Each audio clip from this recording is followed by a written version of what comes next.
Okay, this is the first cover of our magazine that we do, a digital magazine. And it's just that, is she, you know, breaking them out or freeing herself or what I know you think about it. But I love this cover. We had 36 editions so far, the covers. You'll see some others here. What I'm going to do is I'm going to provide to you my perspective, why I'm so optimistic, and why the Freedom's Phoenix from Lady Liberty's torch, you know, the ashes of liberty, why that was, in '96, we understood the power of the internet. We're going, oh, the people haven't had a voice. We did, well, here we freaking go. Well, we waited until, I go, when video hits the internet, the mid-90s, video never hit the internet. Dreamer, yeah, right, old as way. In 2005, video hit, and I go, here we go. June '05, I went to IT guy and said, well, you got, hey man, is there a test? I don't want to know. I just want to know in case you can. Well, fine, let's do it. So we started developing it, and you get on there, you'll see a lot of things, especially that tutorial. There's medicine, technology, computers, materials. It's just, I grow carbon nanotubes to make high-density nickel-iron batteries in my barn. I can go on about that. There's so much stuff that we can do. But I'm going to use one thing and just give you why I know the man is so done. And there's a lot of, the big thing that prevents us from moving to a lot of places around the world other than grandkids is technology. Do we have access to the internet? We have to do that. You know, we have to have communications. So I keep an eye on that. We can see what was coming. Go to the next slide. 1962, the Jetsons. So I'm born in '61. I'm 53 years old. 1962, the Jetsons. The space race is going on. Sputnik's out there. We're starting Mercury and Gemini programs. Apollo. You know, JFK comes out, and we're going to go to the moon and bring a man back and rock and roll. And I'm a little kid going, "Ye freaking hawk." Okay. Go to the next one. That's not the right one. Go to the next one. Let's see. Okay, so then we have Star Trek. It's late '60s. You know, they haven't even landed on the moon, I think, and Star Trek comes out. Right. Well, of course you're going to have all this stuff. It's freaking on TV. You know, I'm a 6-year-old kid, man. I'm like, this is what I expected. You know, now all the stuff in Star Trek we have with 3D printers, you practically got replicators. I mean, we're looking for transporters and warp drive, and for all you know, DARPA's already got them. So I mean, you know, we're getting there. Next. Then we have the moon landing. I remember in a camper, camping in Florida with my family, my dad keeping me up at 6, 7 years old to watch the first steps on the moon in a camper on a little 6-inch black and white television. So we're sitting there and walk outside, look up there, man on that moon. Okay? That was commonplace for me. I'm 6, 7 years old, of course. You know, we've been talking about rockets, we've been watching Buck Rogers stuff, all the sci-fi movies, you know, War of the Worlds. I mean, yeah, well, of course. This is the expectation. By the time we hit, oh my God, 2001? 2001 was out at this time. So I go to the theater and see that, you know, understood about half of it. But, you know, the thing is that I go to 2001 and I'm in my 30s or so, and I'm like, what the heck happened? Where's my flying car? Where's the space race? Next one. But they gave me the space shuttle. In 1970s, the Enterprise got the space shuttle. And then the 80s, next one, they gave me a space shuttle. Then in the 90s, they had another space shuttle. Then it's the 2000s, and they gave me a space shuttle. This is government improvement. Okay, this is the progress. This is what you can expect. All right. Next one. So you have all these. This is innovation when government's at the helm. Next one. Hurricane, 2004, June of 2004. It was '98 when we went to Washington, D.C. for my brother-in-law's wedding. And my little kids, you know, they were probably, you know, 10, 12, something like that by about then. So we go to the Air and Space Museum, and I'm just like, peace, man, go. I showed them, this is that, this means that, and everything. Okay, now go touchy-feely. I know it says don't, but touch it anyway, whatever, go. So they went in, and at the entrance to the Space Museum, Air and Space, there's a big door over there, and just a wall here. So I'm like standing there, making sure my kids don't sneak out or something. And there was a podium. It was about shaped like this, about this high. And it announced the Anasari X Prize. This is 98, 97, yeah, 98, spring of 98. And I'm going, I read it and it says, the weight of 3 men into space, return, refuel, do it again within 14 days and still maintain 90% of the unfueled weight of it, so they wanted a reusable spacecraft. If they did that, in 14 days you get $10 million.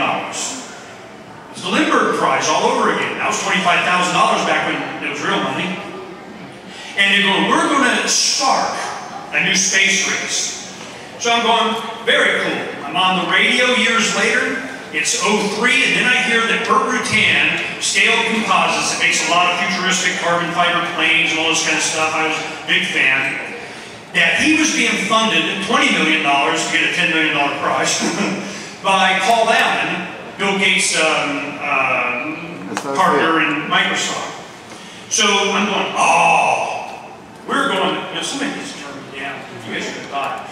I'm running way out here. So I'm going, wow, we're going to space. I'm on the air, we're going to space, we're going to space, and government's not freaking invited. Okay? Turn right in the go. That next year, it was June of 04. So we knew this was coming. Bunch of listeners, some friends, my sons, we have a little caravan, and we drive from Phoenix to the Mojave Desert in the middle of the freaking nothing in California. We get there Sunday night, and it was like Monday morning they're going to do this. We get there late, it's blowing like crazy, all those windmills out there and so on. Daylight hit, boom, the wind stopped. I go, cool. They had planned this. They launched this, it goes up, comes down, 13,000 people were out there, okay? Nobody had any signs except one guy that was selling binoculars, okay? We had banners and signs, government is lost in space. The future frontier brought to you by free enterprise. You can't hear the government scream in space. There was a bunch of others, but the favorite one, that my senior editor, Pal Gamble, came up with this. We're like, oh, all weekend we're watching Band of Brothers or something while we're hand painting these signs with a projector on our wall in my living room. We're just hand painting them. When they landed, they were parading the spacecraft, and the Discovery Channel shows this. You know, they had a special Into the Black or something like that. And Burt Rutan ran over, grabbed a sign from me, and he says, I got to send a message to the media. Ran over the astronaut, gave him the sign, and that picture went around the world except in the U.S. Why? Because it said this, Spaceship 1, Government 0.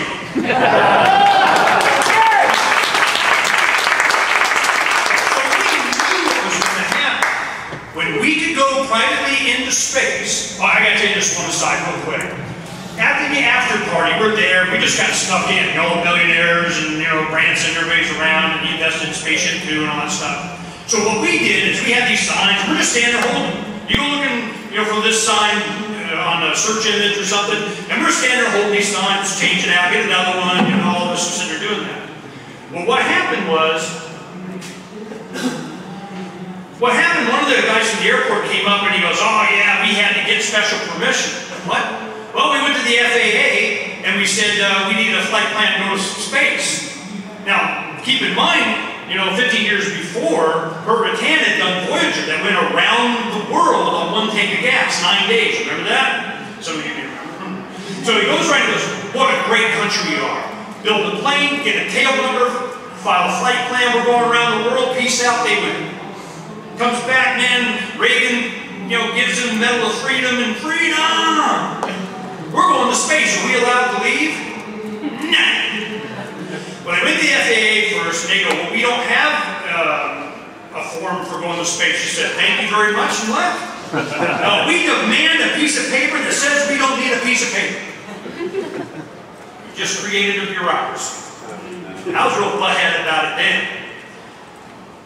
Go to the next one.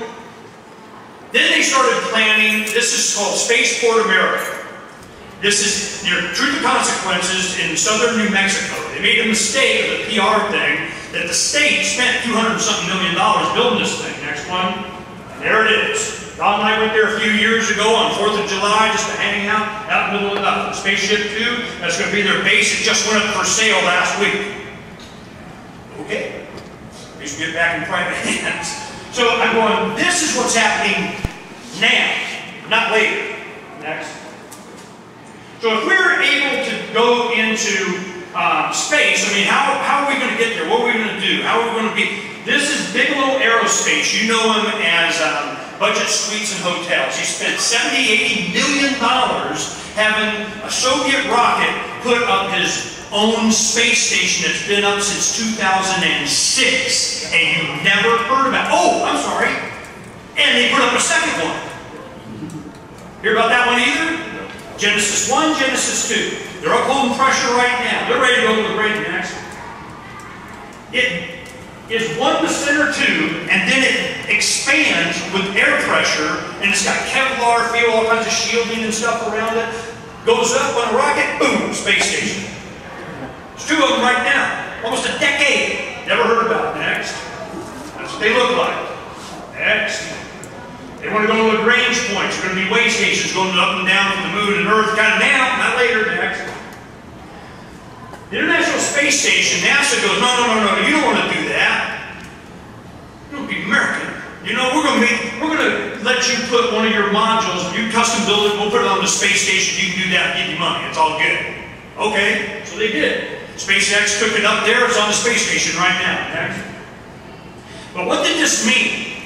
This meant, when I was a kid, they put up Telstar, a big freaking school bus, you know, that weighed a gazillion pounds, cost a gazillion dollars, you know, and had the ability to, you know, do some transfer communication. But I'm going, you know, what happens when you get into, you know, 15 times the power of a school bus is in your smartphone now? So then what? Well, you just have what they call CubeSats, a Kickstarter, and people just did it because they could. So, next. They have different versions of it. Longer ones, shorter ones, next. They're in orbit right now. They launch 30 of them at a time. As a side cargo. They get to the space station, oh, by the way, while we're up here, here's a constellation of satellites. What a lot of people don't know, in the late 90s, Motorola put up a constellation called Iridium. Iridium was to have, you know, just ubiquitous cell service, you know, satellite phone everywhere, and then it just kind of never took off. They didn't turn it on. They kind of, no. Why? Because the NSA couldn't bug it. They're just like, oh, man, hell no, we want people to have just satellite.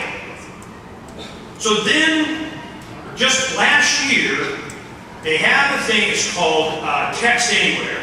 They use the Iridium satellite constellation, because they better have, because we're just putting our own up now, to where you can text message and video from anywhere on the planet. South Pole, boom, and it's just a hotspot that you get that uses these satellites that have been up 15 years. FYI. These are going up now. Next. All kinds of different configurations, and they have standard sizes, because next. They put them in these, you know, what are these? These sea containers, these big giant ones. Next. They got all kinds of different versions that do. Right now, they have a constellation of 3D mapping the planet or the surface of the Earth every 24 hours. Just started a few months ago. Next. That's how big they are. Wow. How many of these are you going to put up? Right. As many as you freaking want. And what do you do with it? Next. They just do a whole bunch at a time. You have your whole constellation system in one little rack that they put as a secondary cargo on SpaceX Dragon capsule that's going to the space station. Next. Outernet Wi-Fi for the world. August 11th, just this last year, the system turned on. I remember that date because it's my anniversary. So they turned on Outernet. Next. You get a dish. It's a dish on the left. It's like you're carrying a Coleman camp stove or something. You open it up. It gives you access to the internet. It downloads to that disk there. That's a hard drive. And the little kid in the Congo that has nothing about nothing, and he becomes the center of his entire valley, his village, his tribe, to be able to interface with the world economy via digital currency. Doing it right now. This right here houses all kinds of information books, movies, education, Khan Academy, whatever, and then it's a Wi-Fi spot for all the computers and mobile devices for an entire village. This is not later. Next. Lantern. That whole thing was put into a thing about this size, about 8 inches high, 2 inches cubed, and you put it in your pocket and it updates all your stuff. And those are solar panels that charge it. Called Lantern. Outernet Lantern, look it up. I'm not. Alright, next.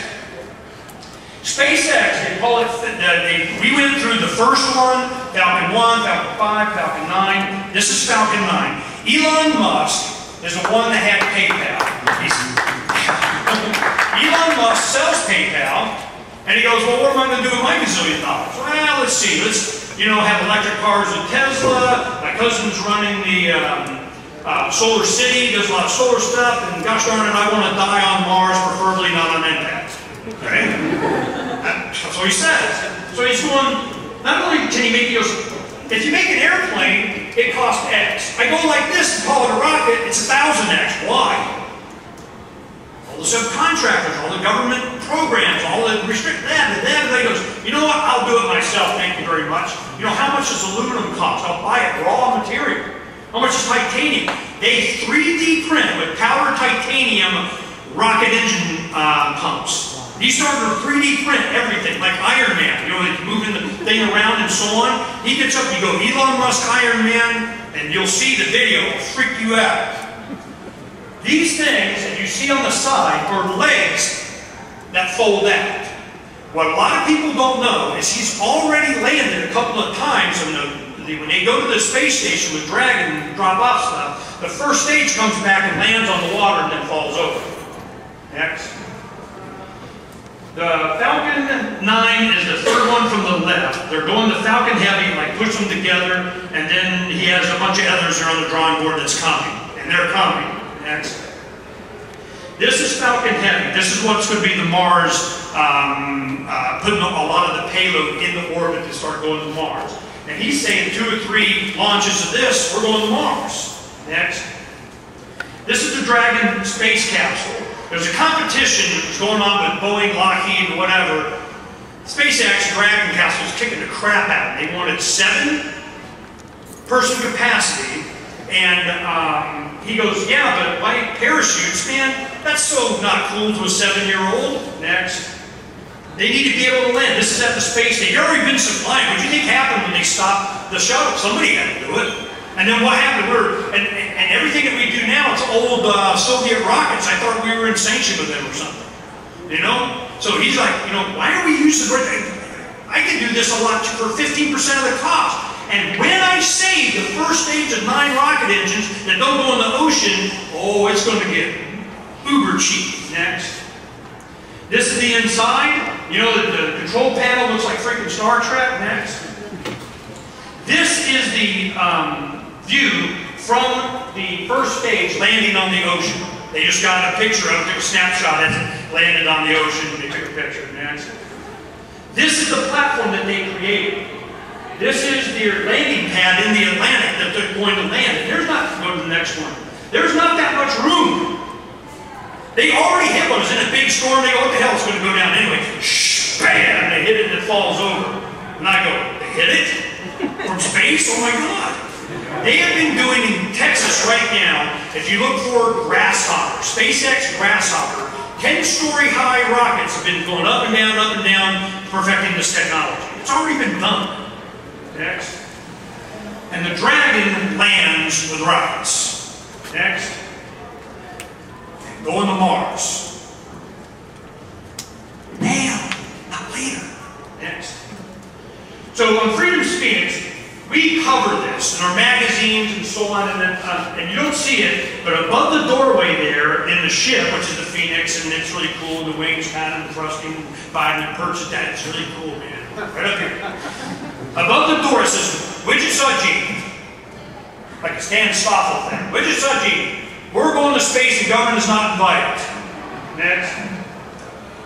This is the space station. When I said, they go, should we stay or should we go? They're like, should we move to Acapulco, go to the Free State Project? And I'm going, Go. I mean go. I mean a space station orbiting Mars, mining an asteroid. I mean go. Yeah. Next. So what would George Jetson drive? I'm still back, and where the hell is my flying car? What the hell? Somebody needs to be slapped around, man. Government, damn freaking Scipients government. Next. They're starting to do it. This is just one version. I talk about this, and people send me stuff on my website and through my radio show all the time. Man, look at this one, and look at this one, and look at this one. These are built now. Next. This is another one. Now the wings go back. The wings on that is kind of switchbladed back. It comes out and then you take off from the road, whatever. Okay, go to the next one. Now Terrafuega has another flying car, but it's kind of ugly and it just, you're not going to get a date without it. That same company is making this one. Those pods come out and have rotors that go up that's powered by a turbine engine that powers electric turbines on the end. Next. This is what it looks like on the road. Next. That's what it does. Now. Well, this one's coming. We're going to list them now. Next. I am like, why are we not having dirigibles? I want to, it's like, you watch Gold Rush, and they're going, oh, we can't get to that mountain, we got the mule train within the snow and going, we can't get one. How come they don't have a blimp just go over and just drop it down the sea container in peace? Oh, what's going on with it? What happened to that technology? Where did it go? Come to find Aeroscraft is building these now. The problem is, military does this. Next. Lockheed Martin has one also, and they call this kind of lifting body. It's a little bit heavier, but it gets going just like 30 miles an hour and it pops up next. The military wants 600 to 1,000 ton capacity. They're going to be putting all kinds of armies and just taking them all over wherever they want. Well, that's what they're thinking. But what am I thinking next? We're chilling. We're luxury line. We're going around next. You have airlines that are going to be using this stuff. This is coming now. Next. One of our covers, you'll see in the top left, there's one of the blimps, it's cop block for security. This is Sandy. This is after Sandy hurricane happened. What would a voluntarist world do? Like Katrina, we covered it on the radio back in the day. 600 bass boats are there to help and go get the people off the water and pull them off their habitat and feed us there with M16s. Oh, no, you're not. I'm like, oh, so F you. So what we do, if Sandy happens, like, let me tell you what we'd be doing. Free aid over there providing medical equipment. Hovercraft bringing in food. To the right on the bottom there is a power station. We have safe Second Amendment for everyone providing arms and ammunition. We got free talk SAT on the top right up there. Top left, top block for security. Boom shakalaka. Voluntarist bulldozer. We got it covered, man. Get out of the freaking way. Yeah. Next. Yeah. I want my flying house! Mega yachts, you hear about these mega yachts? They're making these really great yachts and big kind, and I got more money than I know what to do with. I'm the head of the country, oil, underneath my stand of I gotta spend some money. So what do they do? These companies are taking Aeroscraft and they're putting the mega yacht slung underneath it. That halo thing that you see there houses all of their water toys and power boats and jet skis. Scuba equipment and everything that just lowers down onto the water. You do whatever, you pull it back up, you go to the next Olympics or watch Monaco from the air, Baja 500, or go land at Pork Fest and have yourself your own party. That's what I want. And who's going to do it? We are. It's being done right now. So let's think about it. What are we going to do?